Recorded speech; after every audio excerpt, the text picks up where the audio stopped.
Paano mo ba iiwasan ang tukso kung ito ay nasa mismong tahanan at pamamahay mo na?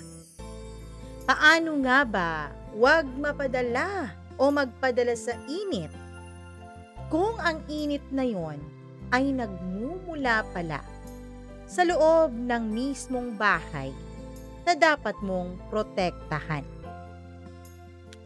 Nako, isa lang ang masasabi ko sa inyo para sa tampok na kwento natin sa araw na to. Isang salita lang talaga. Matindi.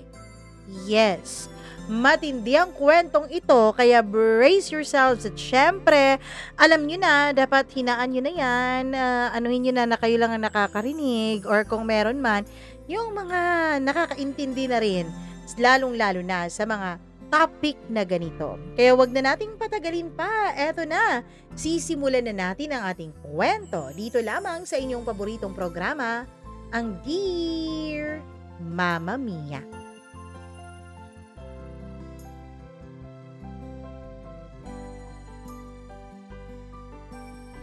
Minsan, hindi talaga sapat ang karangyaan at komportableng buhay para masabi mong kompleto at masaya na ang pagsasama ninyo.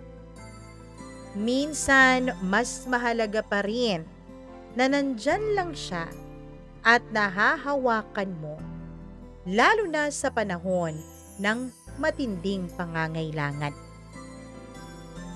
Dear Mama Mia, ako po si Aiza, 36 na taong gulang nung magsimula ang kwento kong ito.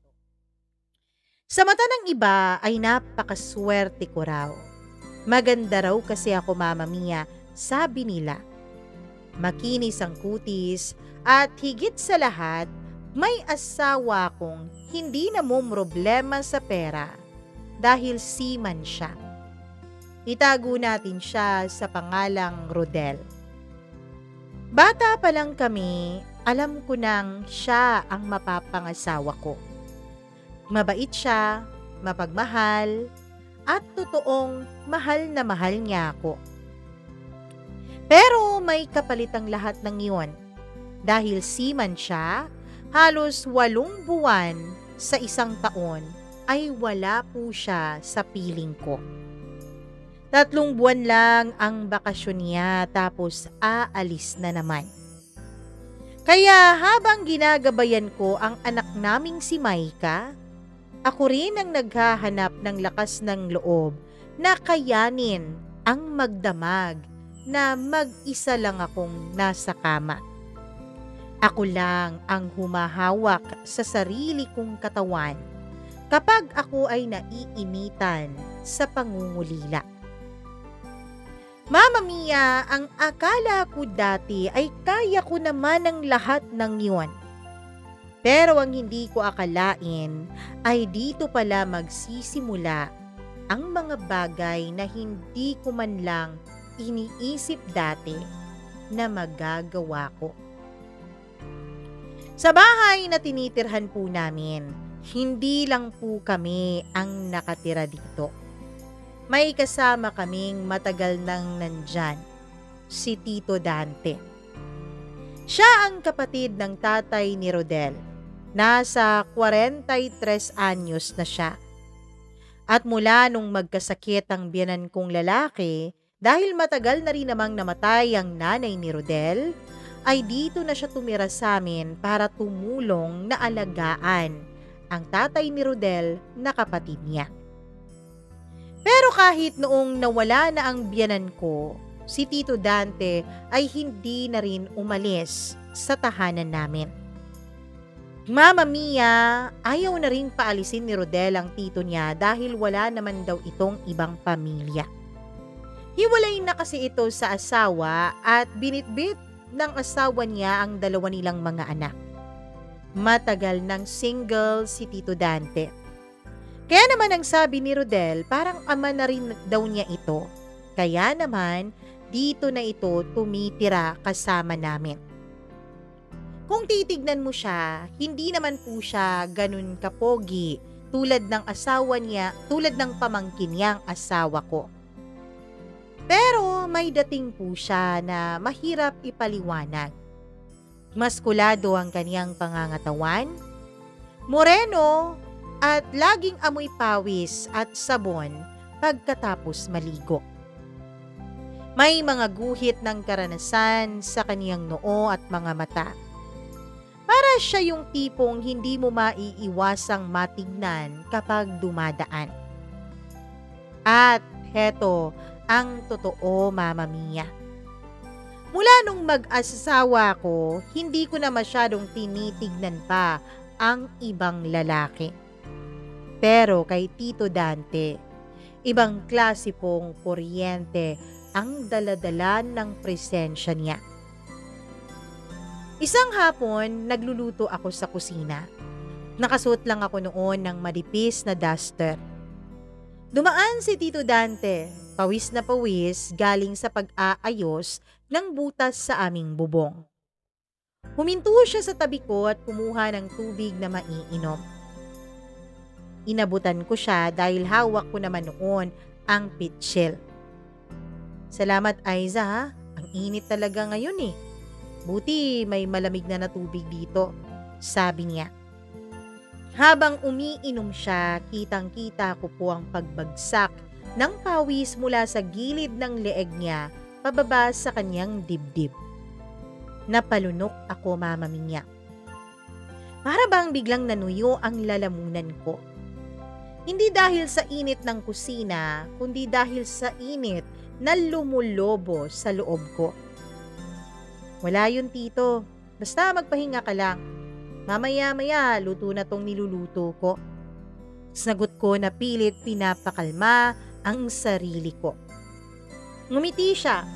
Tumitig sandali tsaka tumalikod. Pero hindi ko malimutan ang titig na yon. May kakaibang bigat ang pagtingin niya. Kinagabihan habang pinapatulog ko si Maika, biglang bumagsak ang ilaw sa kwarto. Nawalan ng kuryente sa buong barangay. Dumaan si Tito sa may pintuan. Aiza, may dala akong kandila, huwag kang matakot. Lumapit siya at inilagay ang kandila sa mesa.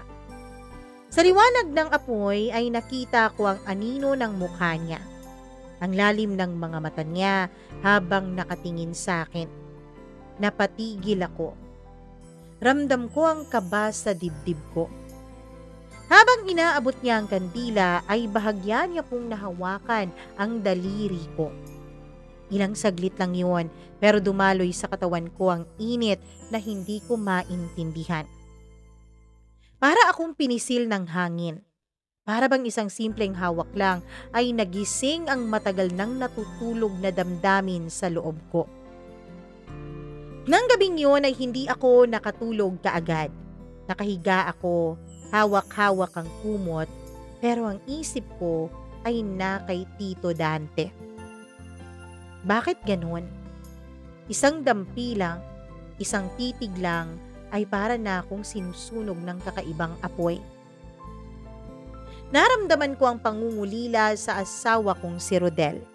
Ang katawan ko, hinahanap-hanap ang mga haplos niya. Ang init niya, pero wala siya. At ang mas nakakatakot, ang katawan kong ito ay hindi po ang asawa ko ang naiisip, kundi ang tito niya. Pumikit ako at pilit kong nilalabanan ang aking sarili. Pero sa bawat paghinga ko ay mas lalo lang akong nag-iinit. At sa unang pagkakataon, Mama Mia, habang hinahawakan ko ang sarili ko, ay hindi po ang asawa ko ang laman ng mga pantasya ko, kundi ang kanyang tiyuhin. Kinabukasan, parang normal lang ang lahat. Parang walang nangyari kagabi. Parang hindi ako kinilabutan kagabi nang magkadikit ang mga daliri namin ni Tito Dante. Pero habang nag-aalmusal kami ay hindi ko po maiwasang mapatingin sa kanya. Nakaupo siya sa mesa, nakasuot lang ng sando at shorts.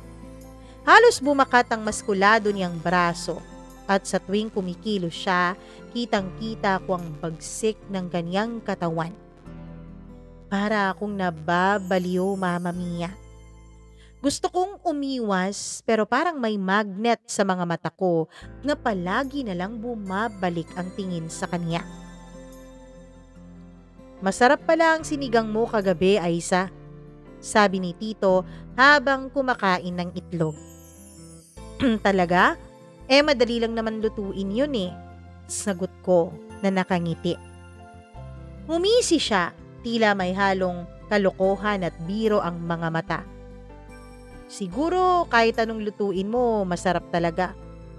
Baka pati ako mapasarap mo. Natigilan ako, Mama Mia. Parang may kuryenteng dumaloy sa batok ko pababa sa likod ko. Pinilit kong ngumiti. Pinilit kong itago ang pamumula ng mga pisngi ko.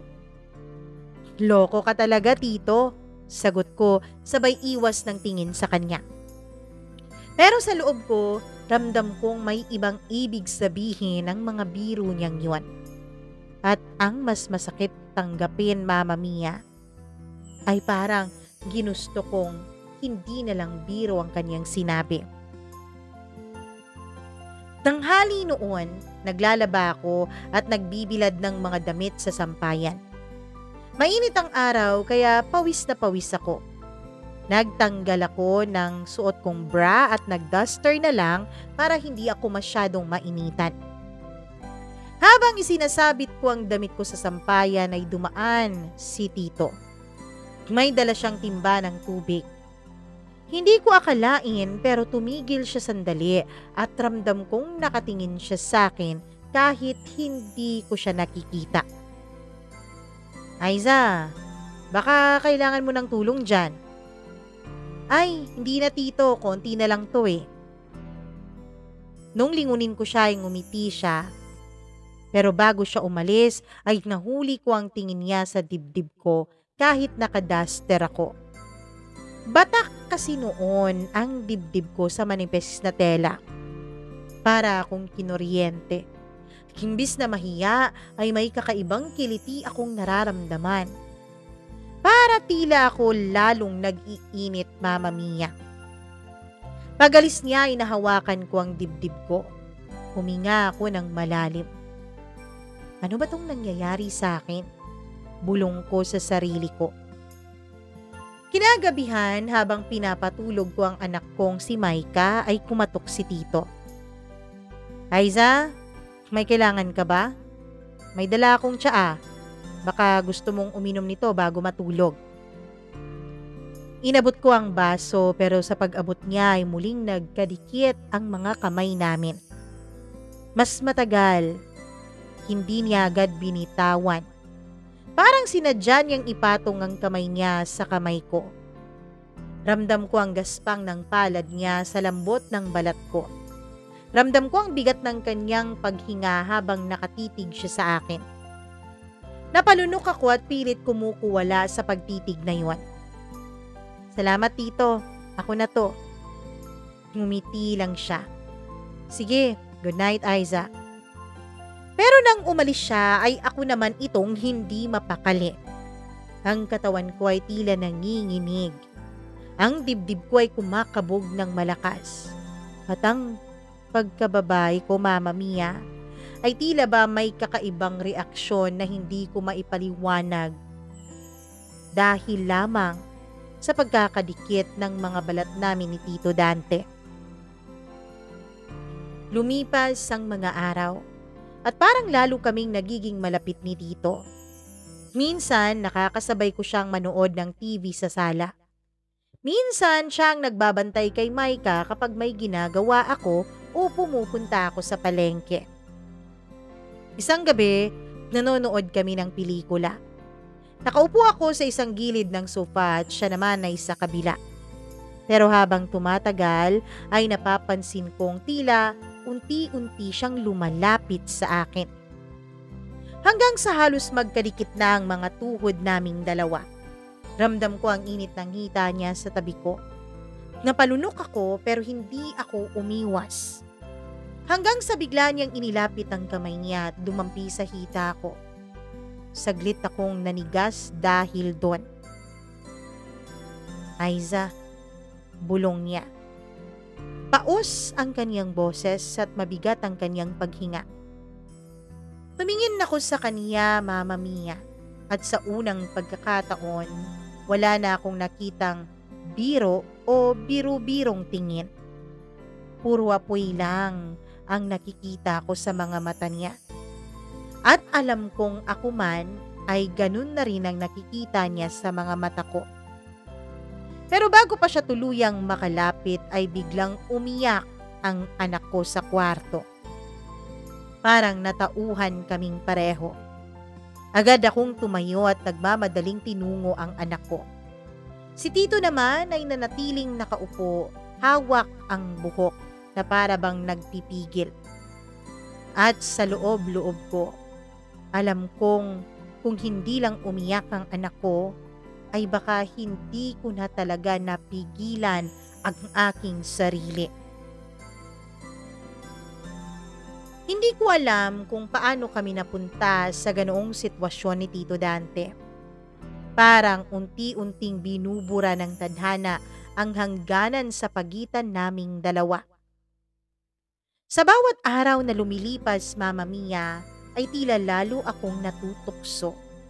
At sa bawat pagkakataon ay parang mas lumalalim pa ang tingin niya sa akin. Isang gabi, wala si Maika dahil hiniram muna ito ng pinsan ko. Ang sabi nila, para raw, kumbaga mahawa sila at baka mabuntis na raw siya. Matagal na kasi sila ng asawa niya pero hindi pa siya mabuntis-buntis. At may nagsabi daw sa kanya na kapag merong bata daw sa bahay ay baka ito ang maging dahilan para mabuntis siya.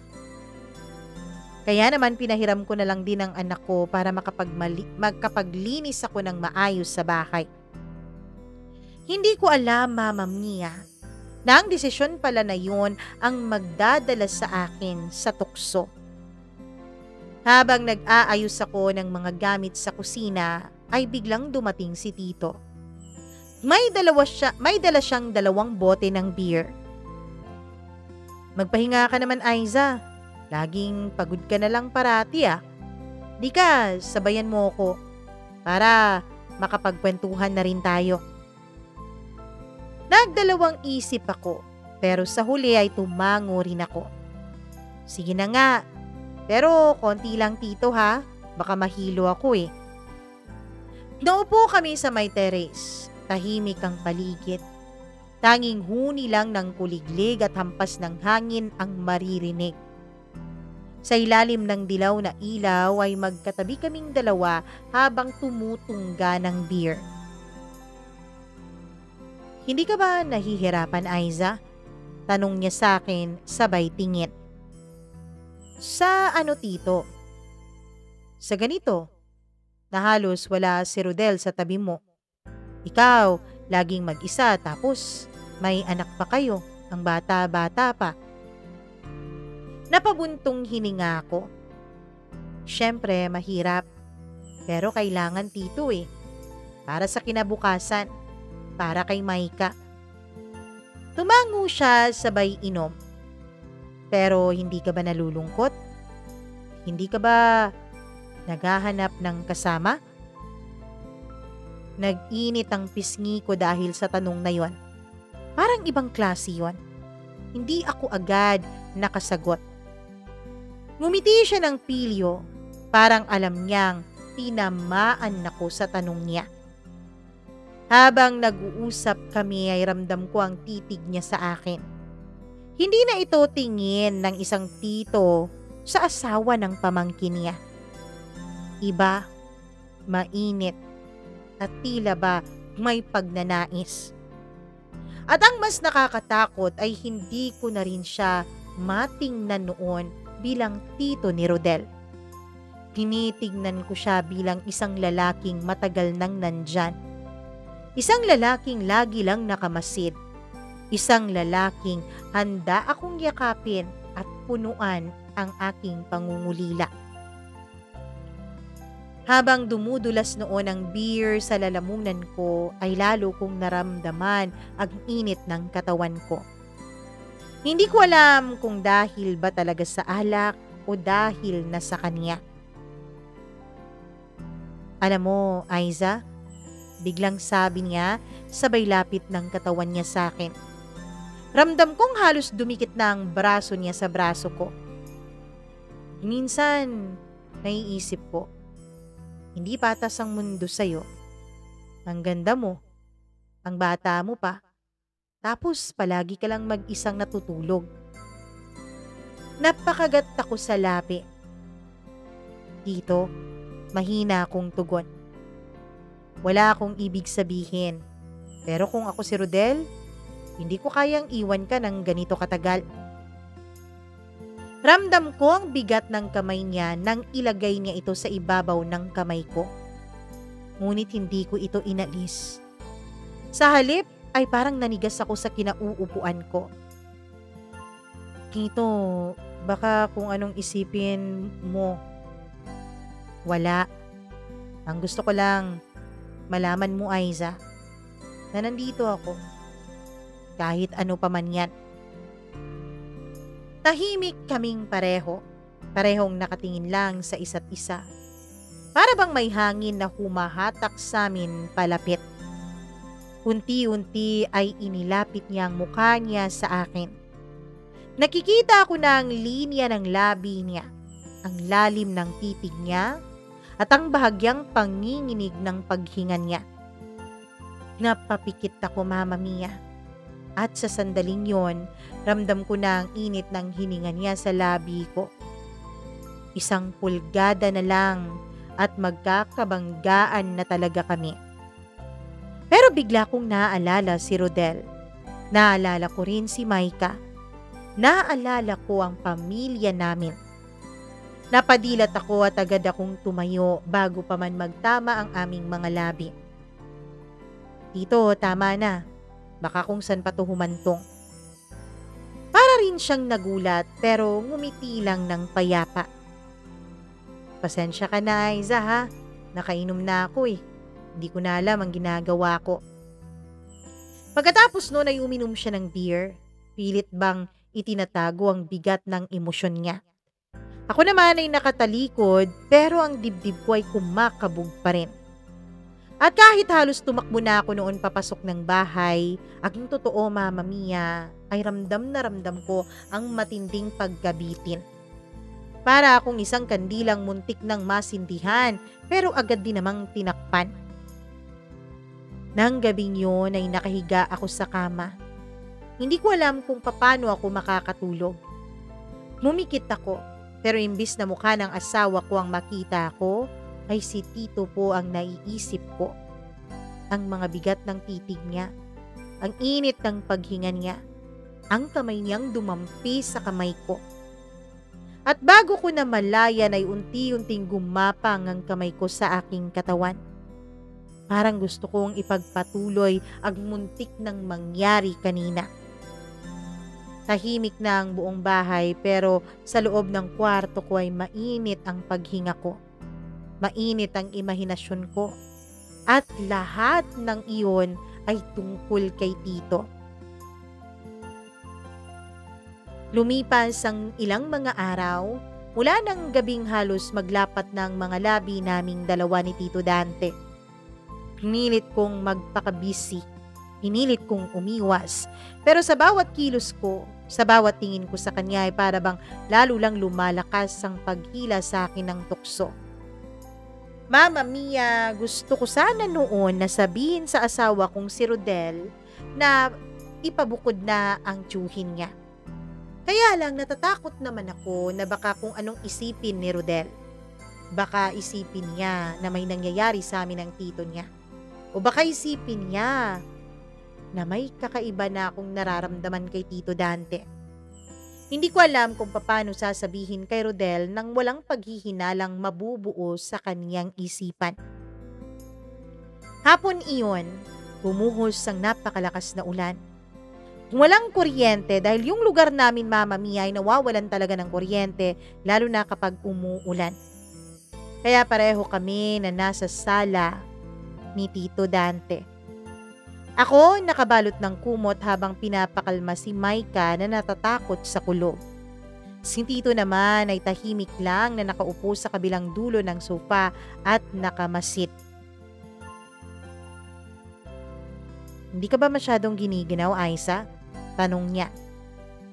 "Medyo lang, Tito, pero ayos lang ako." Tumayo siya at kumuha pa ng isang kumot mula sa cabinet at lumapit sa akin. Hindi ko akalain na uupo siya sa tabi ko at ibabalot ang kumot sa balikat ko. "Eto, baka magkasakit ka.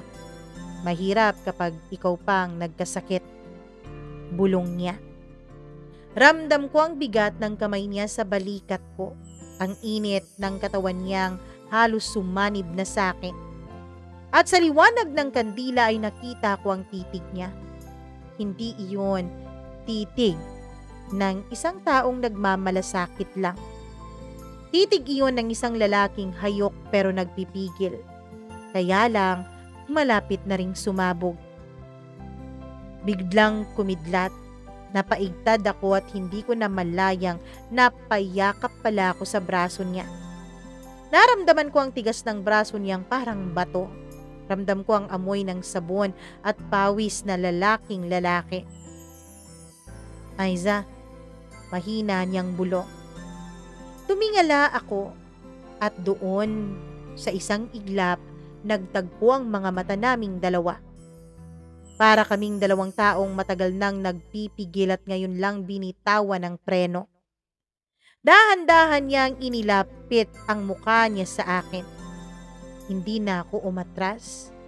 Hindi na ako tumanggi at sa wakas, naglapat na rin ang mga labi naming dalawa. Mainit, mabigat. Halos mapunit ang labi ko sa tindi ng halik niya. Para bang lahat ng pangungulila ko, lahat ng init na itinago ko ay biglang sumabog. Hindi ko alam kung sino ang nauna. Ako ba ang humigpit ang yakap o siya ba ang humawak sa bewang ko at hinila ako papalapit? Pero sa isang iglap ay nasa kandungan na niya ako. Nakaupo habang magkahinang ang mga labi naming dalawa. "Diyos ko, Aiza," ungol niya habang hinahalikan ako sa aking leeg. "Tito, wag. Baka," pilit kong sambit pero mahina at parang wala ring lakas. Sa halip ay mas lalo ko pang hinapit ang batok niya. Hinila para mas lalong madiin ang labi niya sa akin. Ramdam ko ang paggapang ng kamay niya sa katawan ko. Napasinghap ako, Mama Mia. Napaungol ng mahina pero hindi ko siya pinigilan. Para akong nakuryente sa bawat pagdampi ng palad niya sa balat ko. Bumulong pa siya na ang lambot daw ng katawan ko. Pumikit ako, kumagat sa labi at pilit na nilalabanan ang sariling katawan na para bang wala ng pakialam sa ginagawa kong kasalanan. "Dante," bulong ko. Hindi ko na siya tinawag na tito. Pero bago pa tuluyang nawala ang lahat ng konsensya ko at pagpipigil ko, ay bigla namang umiyak ang anak kong natutulog lang sa tabi. Para akong binuhusan ng malamig na tubig. Agad akong tumayo at kinuha ko ang anak ko at dali-dali akong naglakad papunta sa kwarto. Naiwan si Tito sa sala, nakasandal at hingal na hingal. Hawak ang mukha niya na hindi mo alam kung nainis dahil nabitin o pinipigil lalo ang sarili. Ako naman ay halos hindi ko alam kung paano haharapin ang sarili ko sa salamin. Ang dibdib ko ay kumakabog, pero ang labi ko ay nanlalagkit pa sa mga halik niya. At ang katawan ko ay lumalagablab at bitin na bitin sa nangyari kanina. Habang pinapatulog ko ulit ang anak ko ay nanginginig pa rin ako. Hindi na ako mapakali. Nakapikit ako pero paulit-ulit na bumabalik sa isip ko ang init ng halik ni Tito Dante. Ang bigat ng kamay niya at ang ungol niya sa tenga ko. At sa dilim ng kwarto, habang mahimbing na natutulog ang anak ko ay hindi ko mapigilang yakapin ang sarili kong katawan, na para bang gusto kong ipagpatuloy ang naudlot naming pagsasama kanina. Tahimik, mabagal, at nanginginig ang katawan ko. At sa bawat imahinasyon ko ay hindi po ang asawa ko ang pumapasok sa utak ko, kundi ang tiyuhin niya. Pagkatapos ng gabing iyon ay hindi na ako naging katulad ng dati. Para akong may tinik na nakabaon sa dibdib na hindi ko mailabas. At ang nakakatawa, hindi po masakit ang tinik na yon, kundi matinding pananabik. Alam kong mali, alam kong bawal, pero bawat pag-iwas ko ay tila mas lalo lang akong hinihila pabalik kay Tito Dante. Kinabukasan, habang kumakain kami ng agahan ay parang walang nangyari. Nakaupo si Tito sa mesa, tahimik, nakayuko. Ako naman nabala sa pagsubo ng pagkain sa anak ko. Pero sa tuwing napapatingin ako ay nahuhuli ko siyang nakatitig sa akin. Yung tipo ng titig na hindi halata sa iba, pero ramdam ko sa balat ko. Mabigat, mainit at mapanganib. At sa tuwing nagsatama ang mga mata namin ay pareho kaming mabilis na iiwas. Pero pareho rin naman naming alam ang katotohanan, na pareho naming gustong balikan ang nangyari kagabi. Isang hapon, pinatulog ko si Maika ng maaga. Ako naman ay naglalabas sa likod bahay. Dumating si Tito, may daladalang basket ng mga gulay. "Oh, nagpapakapagod ka na naman dyan," sabi niya sabay lapit. "Wala to, Tito, sanay na rin naman ako." Pero bago ako makapagsalita pa ng dagdag doon ay bigla niyang inabot ang kamay ko. Mahigpit, mainit at punong-puno ng emosyon. "Aiza, hindi ko na talaga kaya." Natigilan ako at hindi ko alam kung paano sasagutin yon. Pero bago pa ako makagalaw ay hinila na niya ako papusok sa bodega sa likod ng bahay. Isinara ang pinto at doon ay walang sabi-sabi niya akong hinalikan ng mariin. Hindi na yun tulad nung una. Ngayon wala ng pakundangan. Mainit, mabigat, halos mapunit nga ang labi ko sa tindi ng paghalik niya. Nakatalikod ako sa dingding ng bodega habang ang dalawang kamay niya ay nakahawak sa bewang ko. Hinahapit ako papalapit sa kanya. "Hindi kita kayang tigilan, Aiza," bulong niya habang hinahalikan pa rin ako. At sa halip na tumutol ay tila mas lalo pa akong napayakap sa batok niya. Lalo ko pa siyang hinihila papalapit sa akin na para bang mas gusto ko pang baunin niya ako sa init niyang iwan. Ramdam ko ang paggapang ng mga kamay niya.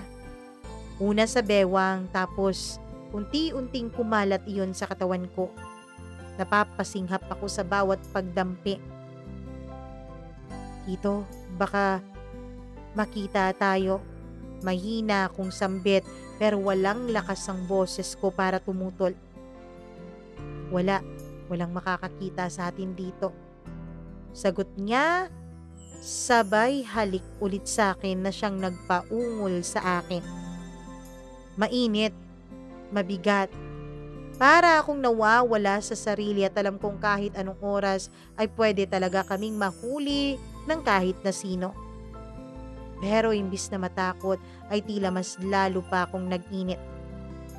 Pero bago pa ako tuluyang bumigay, Mama Mia, ay biglang tumahol ang aso sa labas.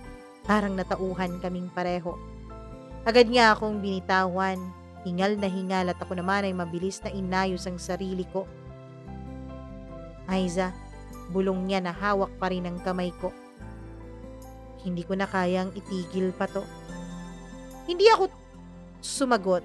Umiwas lang ako ng tingin pero sa loob-loob ko alam kong totoo ang sinasabi niya. Dahil ako man, Mama Mia, ay hindi ko na rin ikayang itigil ang namamagitan sa aming dalawa. Mula noon ay nagsimula na ang palihim naming relasyon. Hindi sa isang salita o pangako, kundi sa mga kilos naming hindi namin mapigilan. Kapag natutulog ang anak ko sa hapon ay nagtatagpo kami sa kusina o sa likod bahay. Minsan sa banyo, minsan kapag naglalaba ako ay bigla na lang siyang susulpot at hahalikan ako mula sa likod. Laging mabilis ang mga galaw namin. Laging puno ng kaba pero lagi ring nakakapag-init ng matindi sa katawan ko. At sa bawat palihim naming sandali ay lalo akong nahuhulog. Parang katawan ko na mismo ang naghahanap kay Tito Dante sa araw-araw. Isang gabi, hindi ako makatulog. Lumabas ako ng kwarto, dala ang baso ng tubig.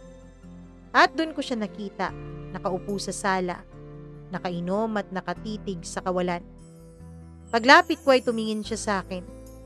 Wala nang salita, lumapit at hinilan niya ako papalapit sa kanya. At sa mismong sala ng bahay namin ng asawa ko, ay tuluyan na naming binitawan ang mga konsensya naming dalawa ni Tito. Hinalikan niya ako ng buong pananabik habang ang mga kamay niya ay gumagala sa katawan ko. Ako naman ay hindi pumapalag, sa halip ay hinayaan ko lang siya. Nailabas ang init ng bawal naming relasyon. At doon nagsimula ang tunay naming kasalanan, Mama Mia. Mula ng gabing iyon sa sala ay parang wala ng pader na naghihiwalay sa aming dalawa ni Tito Dante. Hindi na kami kontento sa mabilisang halik sa likod bahay o sa palihim na haplos sa kusina. Mas lalo kaming nagiging mapangahas at mas lalo rin kaming nilalamon ng tukso. Pero gaya ng lahat ng bawal, hindi ito pwedeng manatiling lihim magpakailanman. Isang umaga, nagising akong basang-basa ang damit ko sa pawis. Hindi dahil sa init ng panahon, kundi dahil nakahiga ako at nakayakap si Tito sa likod ko. Napatingin ako sa pinto ng kwarto. Nakaawang. Sa kabilang kwarto ay mahimbing na natutulog ang anak ko. Dahan-dahan kong inalis ang braso ni Tito, pero bago pa ako makatayo ay hinila niya ako pabalik at hinalikan sa batok ko. Aiza, dito ka lang. Paanas niyang sambit sabay dampi ng kamay niya sa hita ko. Napapikit ako, halos mapasinghap. Kahit alam kong delikado ay hindi ko nagawang itulak siya. At bago pa kami tuluyang malunod sa matinding init na aming nararamdaman ulit, ay bigla kong narinig ang pagbukas ng gate. Han, andito na ako. Sigaw ng asawa ko mula sa labas. Bigla akong binuhusan ng malamig na tubig, Mama Mia. Agad akong tumayo at kinuha ang tuwalya at nagtungo sa banyo, kunwari ay naliligo. Si Tito naman ay mabilis na bumangon at tumiretso sa kusina para magkunwaring nag-aalmusal. Nang pumasok si Rodel ay sinalubong niya si Tito. Oh, Tito, maaga ka palang nagising. Si Aiza. May lagaslas ang tubig sa banyo, baka naliligo. Mabilis na sagot ni Tito. Narinig ko na tila walang bakas ng kaba mula sa kanya. Ako naman ay napapikit sa banyo. Hinihigpitan ang hawak ko ng tabo para akong hindi makahinga sa sobrang kaba. Habang kumakain kami noon ay panay ang tingin ko kay Rodel. Masaya siya dahil nakauwi siya. Walang kaalam-alam. Ang sabi niya, sinigurado raw niya talagang masusurpresa ako. Mama Mia, si Tito naman ay kalmado lang, natira walang nangyayari sa aming dalawa. Pero nang magsali ng tubig si Rodel ay napansin ko ang isang bagay na muntik na akong himatayin. May maliit na pulang marka sa leeg ko na nakita ko sa salamin ng kusina. Hindi naman halata agad kung hindi mo tititigan ng matagal. Ang hindi ko alam, may tinitignan din pala ako ni Rodel sa pamamagitan ng salamin. Han, ano yan? Sabay turo niya sa direksyon ng leeg ko. Parang nanlamig ako, Mama Mia. Halos hindi ako makapagsalita pero mabilis akong nakapag-isip ng dahilan. Siguro kagat ng lamokhan. Ang dami kasing lamok nung nakaraang gabi kasi nawalan tayo ng kuryente. Mabilis kong sagot sabay takip nito ng buhok ko. Natawa lang si Rodel.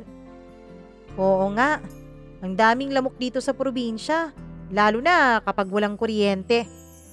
Bumili na nga tayo ng pampatay ng lamok. Si Tito naman ay hindi nakatingin sa akin. Ramdam kong bumibilis noon ang tibok ng puso ko. Akala ko Mama Mia ay tapos na ang lahat. Kinagabihan habang nasa kwarto si Rodel at nanonood ng TV sa kwarto dahil bumili siya ng bagong TV para sa kwarto namin, ay pumasok si Tito sa kusina kung saan ako naghuhugas naman ng mga pinagkainan namin. Lumapit siya sa likod ko at marahang hinaplos ang bewang ko at bumulong. Pasensya na ha, hindi ko napigilan kagabi. Pero, Aiza, aminin mo, gusto mo rin naman yan. Napapikit ako. Hindi ko siya matignan pero hindi ko rin siya tinutulak. Ang totoo, Mama Mia, tama naman siya. At doon sa mismong kusina habang gising si Rodel doon sa kwarto namin, ay hinila ako ni Tito at muling siniil ng halik. Mabilis, mariin at puno ng panganib.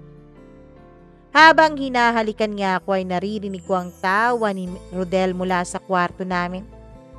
Bawat halik ni Tito, bawat paggapang ng kamay niya sa katawan ko ay parang lalo akong dinadarang ng apoy. Kahit mahuli tayo, kahit makita niya, gusto pa rin kita. Bulong ni Tito habang ang mga labi niya ay nakadikit na noon sa may tenga ko. At sa mga sandaling yon ay hindi na ako nakapag-isip. Ang alam ko lang ay mas lalong tumitindi ang init na hindi ko kayang mapigilan. Ngayon na nandito na ang asawa ko. Pagbalik ko sa kwarto ay nakahiga na si Rodel. May ngiti pa rin sa kanyang mga labi. Ni hindi niya alam na ilang hakbang lang mula sa kanya ay nilalaro na ni Tito ang bawal naming apoy. At habang nakahiga ako sa tabi niya, hawak ang kamay ng asawa ko. Isang tanong ang naiisip ko. Hanggang kailan ba kami makakalusot ni Tito? Hindi ko alam kung anong klaseng babae na ako noon, Mama Mia. Nasa tabi ko ang asawa kong si Rodel gabi-gabi at ako ang nanay ng anak namin. Pero sa bawat tibok ng puso ko ay parang kay Tito Dante na ako humihinga. Nakakatakot, nakakahiya. Pero higit sa lahat, Mama Mia, nakakapanabik.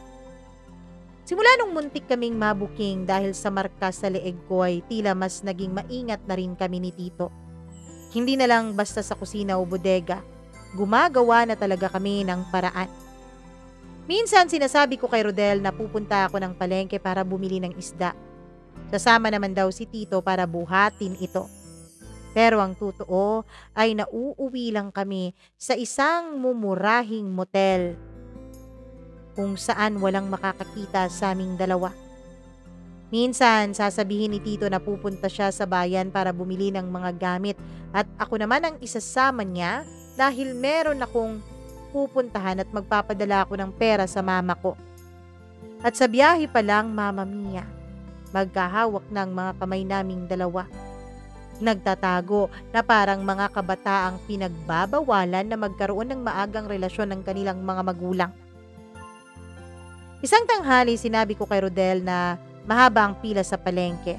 Pero ang totoo, Mama Mia, naroon lang kami ni Tito sa isang malamig na kwarto sa isang mumurahing motel. Pero kahit na malamig, ay mainit ang nararamdaman namin. Natatawa kaming pareho habang nanginginig ang mga boses at mga kamay namin sa sobrang pananabik. Pagkapasok namin ay wala na kaming pakialam. Hinila niya ako, sinil ng alik at dahan-dahang hinubaran ng suot kong blouse. Ang pawis at amoy na nagsisilbing saksi sa bawal naming apoy. Sa bawat halik at bawat haplos niya, ramdam ko ang kabaliwan namin sa isa't isa. Pero imbis na mas matakot, Mama Mia, ay lalo akong nadadala. At tila mas lalo pa kaming naging mapanghanib. Isang gabi, Mama Mia, ginusto ko sana noon na may mangyari sa amin ng asawa kong si Rodel. Kaya lang ang sabi ni Rodel ay pagod daw siya dahil maghapon siyang may ginagawa noong pagkukumpuni sa bubong namin. Kaya walang nangyari sa amin noon ng asawa ko. Habang natutulog si Rodel at humihilik pa sa tabi ko, Mama Mia, ay init naman ang pakiramdam ko. Kaya naman lumabas ako. Paglabas ko ay sakto naman napapasok na sana sa kwarto si Tito Dante dahil katatapos niya lang manood ng telebisyon. Nung nakita niya ako ay agad niya akong nilapitan, niyakap at siniil ng halik. "Huwag tayo dito," sabi ko. Tsaka hinila ko siya, Mama Mia, papunta doon sa may bodega namin sa likod bahay. Doon ay nag-init kaming dalawa. Naghalikan at wala na kaming pakialam sa paligid namin. Init na ako at ramdam kong ganun din si Tito Dante sa akin. Habang nasa kalagitnaan kami ng aming pagtatalik, ay narinig namin ang pagtawag ng asawa kong si Rodel. "Aiza? Tito? Nasan kayo?" Agad kaming naghiwalay. Huminga ng malalim. Pagkatapos nun, Mama Mia, ay lumabas ako mula sa likuran ng bodega at pumasok dun sa bahay namin. Si Tito naman ay narinig kong lumabas sa bodega. "Nandito ako, Rodel. Anong kailangan mo? Bakit? Nasaan si Aiza?" tanong niya. Wala kasi si Aiza sa loob ng bahay, Tito eh. Hinahanap ko. Tapos nakita kong bukas ang kwarto mo at wala ka rin doon." Baka lumabas lang ang asawa mo, baka nagpahangin," sabi niya. Pagkatapos noon ay lumabas si Rodel at bumili ng yosi. Tapos naglabas naman ng beer si Tito Dante dahil mag-iinuman daw sila. Pagkatapos bumili ng yosi ng asawa ko ay bumalik siya sa kwarto namin. At nung nakita niya akong nakahiga ay nagtaka siya. "San ka ba nanggaling ha?" tanong niya. Galing ako dun sa tindahan. Nagpahangin lang." "Tindahan? Bakit hindi kita nakasalubong?" "Ano ka ba naman, Rodel? Isa lang ba ang tindahan dito sa atin? Siyempre dun ako sa kabila, kina Aling Marta." Ganun ba? O siya, sige, magiinuman muna kami ni Tito." "Okay," sabi ko. Habang naglalakad siya palabas ng kwarto ay ramdam kong lalong sumisikip ang mundo naming dalawa ni Tito. Hindi lang ito isang lihim na relasyon na kapanapanabik, kundi lihim din na relasyon na nakakapanganib, Mama Mia. Simula nang aminin ni Tito Dante sa akin na mahal na niya ako ay hindi na ako mapakali. Araw-araw, gabi-gabi, umiikot na sa isip ko ang mga salitang yon. Matagal ko nang alam na may init at tukso sa pagitan namin pero iba na kapag pag-ibig. Isang gabi habang naglalakad ako pa uwi galing sa tindahan ay nadaanan ko ang kapitbahay naming si Aling Nena. "Oy Aiza!" anya na nakangiti pero may himig ng pag-uusisa ng isang marites na kapitbahay. "Alam mo, ang dalas ko yata kayong makitang magkasama ni Dante ah." Marang nanlamig ako sa sinabi niya. Mabilis akong sumagot. "Ay, oo. Kasi siya ang laging tumutulong sa akin lalo na kapag wala si Rodel." Ngumiti lang siya pero ramdam kong may napapansin siyang kakaiba. Magkalapit lang kasi ang bahay namin ni Aling Nena, as in magkatabi lang, Mama Mia. Iniisip ko noon, may nakita na kaya siya mula sa bahay nila? Sa gabing yun ay hindi ako nakatulog. Napaisip ako kung patuloy naming itutuloy ito ni Tito hanggang kailan ba bago may makahalata at makakita sa amin. Kahit may kaba, Mama Mia, ewan ko pero hindi ko pa rin magawang umiwas kay Tito. Sa halip ay tila mas lalo pa kaming nagiging malapit. Minsan kapag tulog si Rodel at nakahiga naman si Maika sa tabi niya ay palihim akong lalabas ng kwarto. Doon sa likod bahay, naghihintay si Tito. Nakasandal sa dingding at nakangiti. Aiza, mahina niyang sambit kapag nakikita na niya ako. At ako naman ay para bang wala ng sariling isip at yayakapin siya kaagad. Sa dilim ng gabi ay hinahalikan niya ako ng buong pananabik. At sa bawat dampi ng labi niya ay parang apoy na sumusunog sa konsensya ko. Mahal kita, bulong niya. At sa wakas ay hindi ko na rin napigilan ang sarili ko. Mahal din kita, Dante. Doon nagsimula ang aming mas matindi pang relasyon. Hindi na lang dahil sa pag-iinit, libog at tukso, kundi pag-ibig na ang nararamdaman naming dalawa para sa isa't isa. Mama Mia, noong sumakay ulit si Rodel sa barko, ay nagkaroon ulit kami ng pagkakataon ni Dante. Sa bawat pagkakataon na nakatulog na ang anak ko, ay dun ako pumapasok sa kwarto niya. Paulit-ulit. Parang kaming dalawang mag-asawa habang wala ang asawa ko. Hanggang dumating ang araw na muling nagbakasyon si Rodel sa Pilipinas.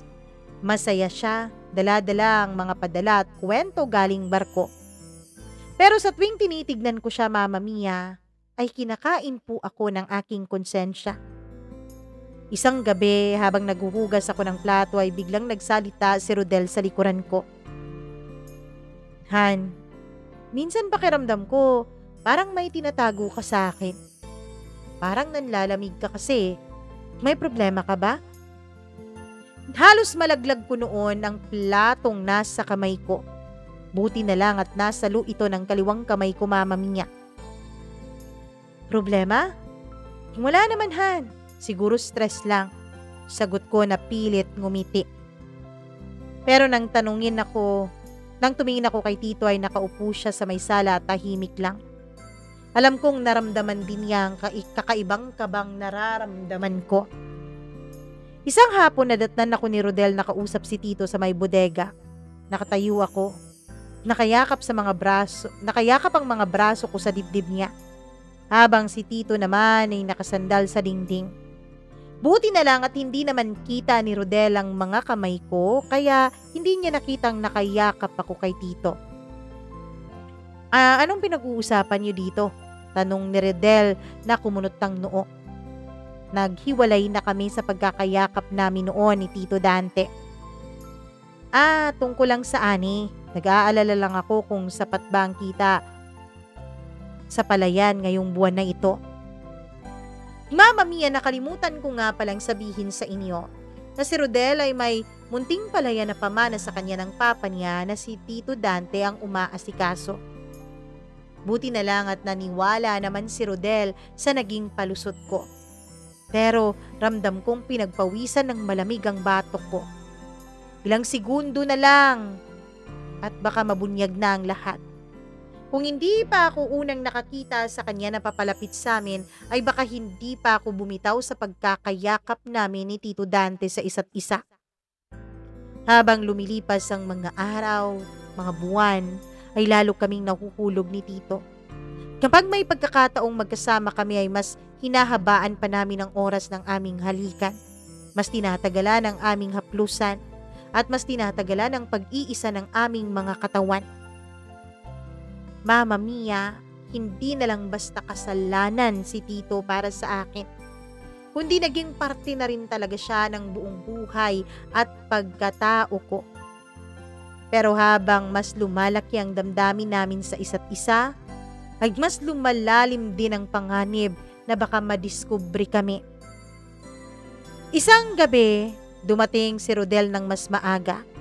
Mula siya sa party ng kaniyang isa pang kaskalasi noon na nakauwi rin galing sa barko. Pilit akong isinasama ni Rodel nung gabing yun pero hindi ako pumayag dahil miss na miss ko na talaga si Tito Dante. Kaya lang napaaga ang uwi niya Akala ko umaga na siyang uuwi dahil baka magustuhan niya at mapasarap ang kwentuhan nila ng kaniyang mga kaklase. Pero nagulat ako nung bigla siyang dumating. Naabutan niya kaming magkasama ni Tito sa kusina at magkahawak ang kamay. Agad kong binitawan si Tito at ngumiti. Nagpapatulong lang ako kay Tito na maghiwa nitong gulay. Tumango si Rodel pero kita ako sa mga mata niya na para bang may tanong. Kinabukasan, Mama Mia, ay nagulat ako sa mga tanong ni Rodel sa akin.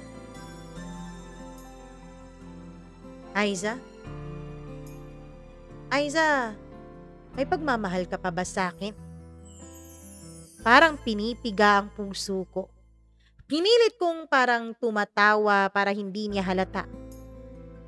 Oo naman. Anong klaseng tanong ba yan, Han? Siyempre, mahal na mahal kita. Sabi ko.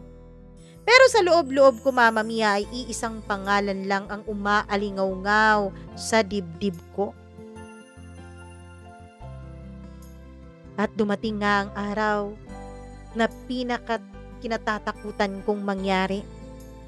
Isang gabi akala ko tulog na si Rodel, kaya lumabas ako ng kwarto para makipagtagpo kay Tito sa kwarto niya. Doon pinapasok niya ako. Hindi ko alam, Mama Mia, na sa sobrang pananabik pala naming dalawa ay nakalimutan naming magsarado ng pintuan. Nakaawang pa pala yun. Hinalikan niya ako. Mainit. Punong-puno ng pananabik. Pero bigla kong narinig ang boses sa likod namin. Aiza? Tito? Si Rodel, nakatayo sa may pintuan ng kwarto. Gulat na gulat at kita sa mukha niyang matinding galit, gulat at sakit. Parang gumuho ang mundo ko. Hindi ako nakapagsalita. Si Tito Dante naman ay tahimik lang na nakatingin kay Rodel pero parang handa rin siyang ipaglaban ako. Paano niyo nagawa sa akin to? Sigaw ni Rodel.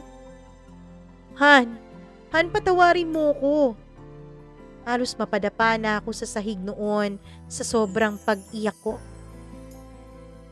Si Tito naman ay biglang sumingit. Rodel, pasensya ka na. Mahal ko si Aiza at mahal din niya ako. Nagmamahalin kaming dalawa.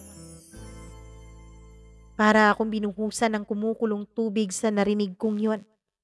Totoo naman talaga, Mama Mia, na nagmamahalan kaming dalawa ni Dante.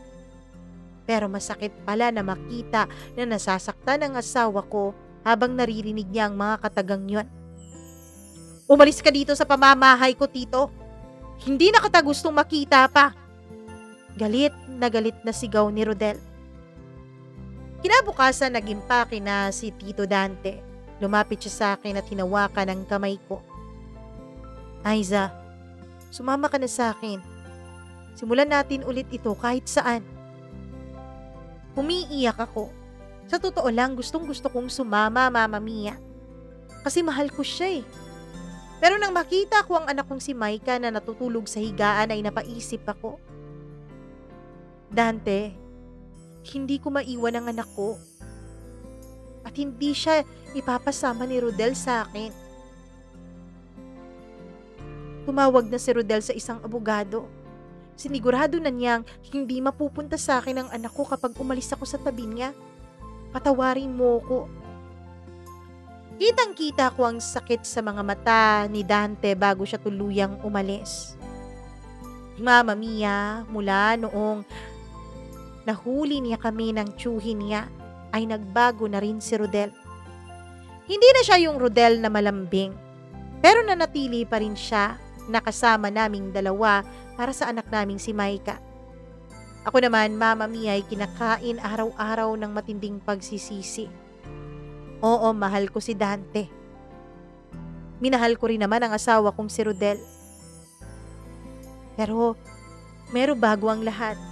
Bago ang pagmamahal ko kay Dante ay isa na akong ina, kaya handa akong isakripisyo ang pag-ibig at damdamin ko para sa anak ko.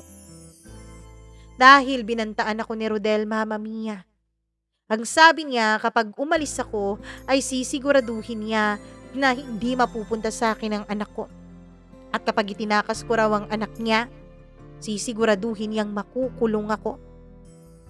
Mama Mia, kumuha rin ng 2 kasambahay si Rodel. Mga kasambahay na ni halos hindi ako pinapansin. Hindi na rin pala bumalik ng barko si Rodel. Pinagigihan na lang niya ang palayan na pinamana sa kanya ng kaniyang tatay. At bumili pa siya at nagbukas ng ibang mga negosyo. May talyer at may munting grocery store. Kaya naman laging nandito na si Rodel at hindi na ako nagkaroon pa ng pagkakataon na takasan siya. Pero Mama Mia, hindi na rin kami nasa iisang kwartong natutulog ni Rodel. Dahil ang sabi niya sa akin ay nandidiri daw siya sa akin. Kapag daw sinusubukan niya akong hawakan ay naiisip niya raw na nilawayan ako ng sarili niyang tiyuhin. Wala namang masama doon. Hindi naman ako galit dahil doon dahil hindi ko na rin naman masikmurang may mangyari pa sa amin na si Dante ang laman ng puso't isip ko. Kaya lang Mama Mia, wala din akong pwedeng gawin. Kasi hindi ko rin pwedeng hanapin pa si Dante. Kasi hindi ko pwedeng maiwan ang anak ko. Ngayon Mama Mia, ay malaki-laki na ang anak ko. Grade 5 na po siya. Si Rodel ay patuloy pa rin sa kanyang mga negosyo. Siya pa rin ang nagpo-provide sa amin sa pagkain at mga pangangailangan. Ako naman ay nanatili lang sa bahay. Tahimik. Pero hindi na po talaga ako naging masaya. Ang inihintay ko na lang po, Mama Mia, sa ngayon ay sana lumaki na ng tuluyan ng anak ko. Sana kahit magdi-18 anyos lang siya ay tuluyan ko nang hihiwalayan ng ama niya. Kapag naiintindihan na niya ang lahat at kapag hindi na niya kinakailangan ng gabay ng isang ina. Minsan sa gitna ng gabi ay naiisip ko pa rin talaga si Dante. Hindi ko na alam kung nasaan siya. Baka may sarili na siyang pamilya, baka masaya na siya. Wala talaga akong balita kahit na ano tungkol sa kanya. Pero sa puso ko, alam kong kahit kailan, hinding-hindi mamamatay ang apoy na minsan naming pinagsaluhan. At yon ang pinakamabigat na parusang tinanggap ko, Mama Mia. Ang mabuhay na may apoy, pero hindi ko na kayang patayin o abutin pa ito. Hanggang dito na lang po, Mama Mia. Alam ko po na marami ang magagalit sa akin, lalo na dito sa kwento ko. Dahil nababasa ko po ang mga komentaryo ng inyong mga tagapakinig, lalo na sa mga babaeng hindi nakontento. Lalo na sa mga babaeng naghanap ng init at kanlungan sa iba, sa hindi nila asawa. Pero isi-share ko pa rin itong kwento kong ito, Mama Mia, para kahit man lang konti ay mabawasan itong bigat sa dibdib ko. At para kahit papaano maisip at maramdaman kong naiparating ko kay Dante ang pagmamahal ko sa kanya, kahit sa huli ay hindi ko pa rin naman siya pinili. Hanggang dito na lamang po at maraming salamat. Lubos na nangungulila, Aiza.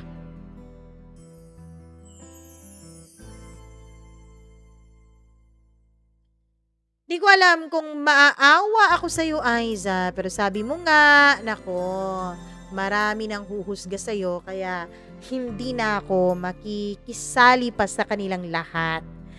Pero bilib naman din ako talaga sa iyo, 'di ba? Dahil kahit na mahal mo si Dante, kahit na pwede mo siyang samahan, pinili mo pa rin ang anak mong si Maika. Hindi ko alam kung pinili mo ba siya dahil sa pagmamahal mo talaga sa anak mo o pinili mo siya dahil natatakot kang baka pati anak mo ay hindi ka na respetuhin kapag nalaman niya ang mga ginawa mo. Anyways, maraming salamat sa iyong pag-share ng napaka-iskandaloso naman talagang kwento ng buhay mo. At sabi ko nga kanina sa opening ng kwentong ito, napakamatindi As in, matindi talaga ang kwentong ito. Biruin mo yun, tsuhin ng asawa mo ang pinatulan mo. Grabe naman talaga ito.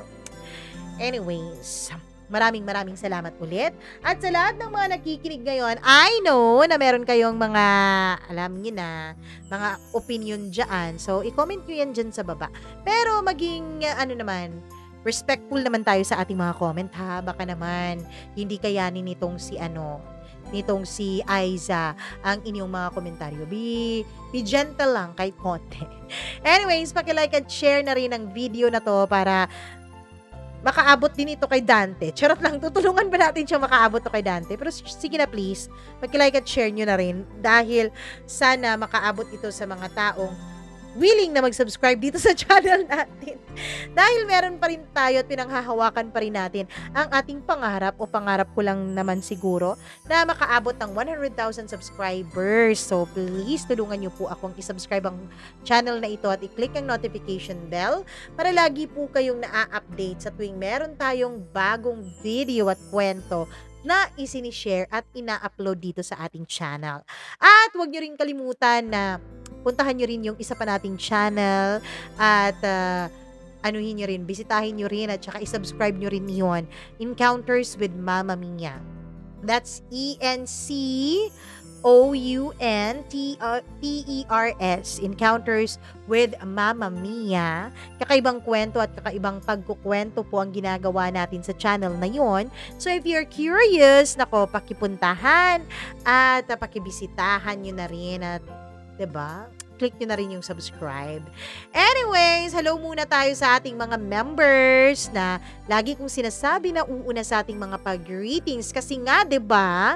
Alam nyo naman. Pasalamat natin ito sa kanilang pagpapa-member. Hi, ako kay Nis Pabualan, Janice Linian, Colleen Bueno, maraming salamat. Hello rin ako kay Freaky, Mila Raduban, Easy Gale, Gimaras Girl, kay Maureen Tugab at kay Maria Elena Abe. Maraming salamat sa walang sawa ninyong pagmamahal, pagsuporta at syempre sa inyo na ring pag-subscribe o pagpapamember dito sa channel natin. At hello nga pala ako sa ating mga suki na lagi na lang nakikinig sa atin. Hi, ako kay Nika Nix. Maraming salamat, Nika Nix. Hello rin kay Ellie Nalin, kay Christina Sison, Nancy Asperas. Maraming thank you po sa pakikinig ninyo at sa pagmamahal ninyo sa atin. Hello din ako kay sino ba to?